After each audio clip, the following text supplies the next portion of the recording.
Another episode of the CattleUSA Daily Podcast. We are here today to talk about farm security and why farm security is national security. We're going to take it out from a granular level. We're not going to be talking about prices or genetics or pasture rotations or anything like that today. But outside of political, this is an actual threat to every single rancher, every rural community, and the consumers. So quickly and efficiently, we are going to break down why. Why does this matter? Why is this even something that I need to be concerned with? We are in a time where foreign ownership of U.S. farmland is rising, and it is rising fast, including land near military bases. That is not paranoia.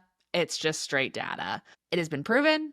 It is facts. You can't argue it that foreign ownership of U.S. land is rising, and it is rising fast. So why does this matter? If you control the food, you control the people.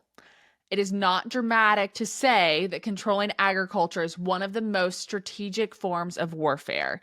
You don't need boots on the ground if you control food, water, and energy.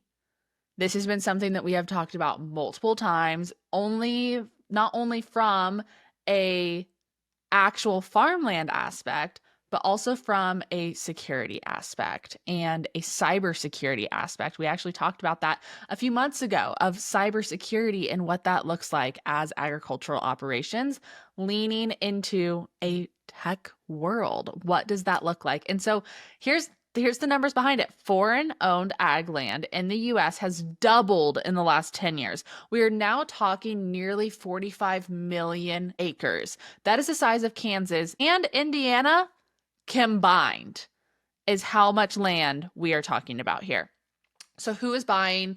Why does this matter? Why should I give a flying rat's ass at the end of the day? The top buyers each have their different motives. Our top buyers are seen as China, Canada, the Netherlands, and the UAE. Like I said, each of them have different motives, but the concern isn't just ownership. It is also proximity to infrastructure and the erosion of local control that we are seeing with these purchasing grabs.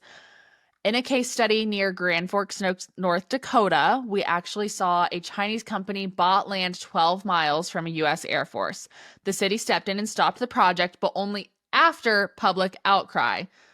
Why was this allowed in the first place? In Texas, we also saw a similar situation, but here we saw lawmakers propose banning certain foreign land purchases because of a Chinese-owned wind farm near Logland Air Force Base. National security experts called it a Trojan horse.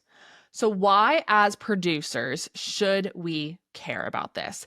It is not just about ownership, it is about vulnerability. If we lose ownership and local control of farmland, we lose our food independence. That is a threat not just to ag, but to America as a whole. Cybersecurity is a big part of this too. We live in a modern ag world. We're in a digital world where GPS, smart irrigation, feed yard tech, all of the technology that we use every single day, all of that makes us more vulnerable to cyber attacks. If someone wants to take down our grid or our digital infrastructure, the food system suffers instantly. There is no cascading of dominoes. That is an instant bomb to our food infrastructure system. This isn't anti-trade. This is pro-security. We need to be looking at this from an aspect of we are protecting American agriculture and the infrastructure of American agriculture. This isn't about hating other countries. It is about defending our own systems, data, and land. Trade is good. Trade is great. I am pro-trade every single day, but open doors don't mean unlocked gates. So here's what you guys can take away from this.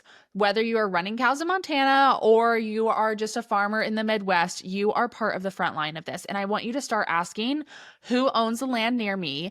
What policies are being pushed? And how do I stay aware as an everyday rancher within the United States? We need common sense policies to limit foreign and ag land acquisition, especially near strategic infrastructure. We need cybersecurity plans that reach rural communities. Speaking specifically for Kansas, rural communities and cybersecurity don't necessarily go hand in hand every single day, especially when we still have communities in Kansas that can't even get Wi-Fi. How can we expect cybersecurity to be part of that? And so we need to be advocating for policy. And when we're doing this, we need to advocate with teeth. Like, we can no longer sit on the sidelines and say this is okay or it doesn't impact me, because it impacts every single one of us. And it starts with us at a local level. It starts with every single one of you. You are not just a producer. You are a national asset as an agricultural producer. We defend this country every time we protect the land and keep food secure. And that's worth something talking about. This is something that we can't stop talking about today. It is something that we need to continue talking about every single day.